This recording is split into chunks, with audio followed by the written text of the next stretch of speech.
So let's talk about the DreamWay frame. The DreamWay frame is a headgear-free solution. Furthermore, the silicone doesn't actually create the seal, and that's what's really unique about the DreamPort. We use an adhesive-based patch that the patient applies to their nostrils first before connecting. What's unique about the DreamWay, we have a 14-inch tube that is super flexible. It's a heat set tube, and literally you can almost tie it into a knot.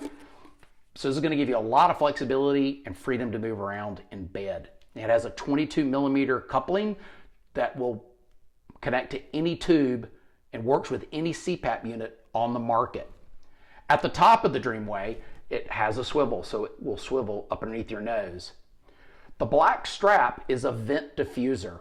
What this allows to happen is the exhalation ports for the DreamWay frame are on the bottom.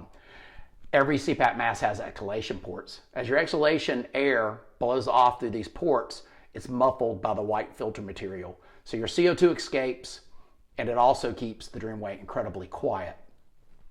At the very top of the silicone are two items we refer to as QR sockets. QR sockets stand for quick release socket.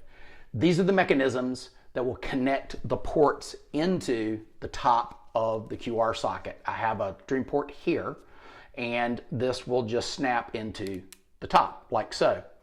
So there are a couple of intricacies about the QR sockets that are a little different. We're going to go through those. There are two pinch arms on the QR sockets. These are to allow you to release the DreamPort. That is the only reason for these, is to pinch, open up the clasp on the interior of the QR socket and allow the DreamPort to be released.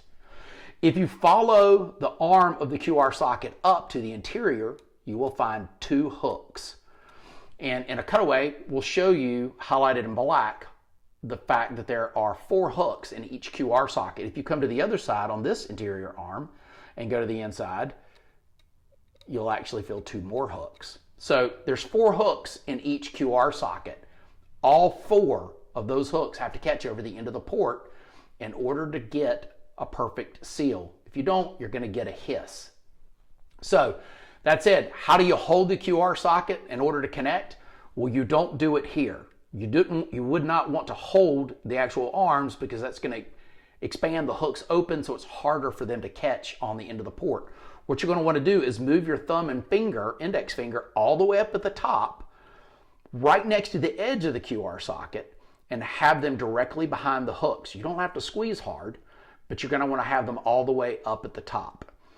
And then additionally, one of the other things to note is the QR sockets rotate. These will turn around 360 degrees. So when you are pushing the QR socket up onto the port, you're actually going to give these a little bit of a rotation. You can either rotate the QR socket individually, or you can rotate your hand. And what that's going to do is it's going to allow the hooks inside the QR sockets to catch on the end of the port. And that is really, really critical.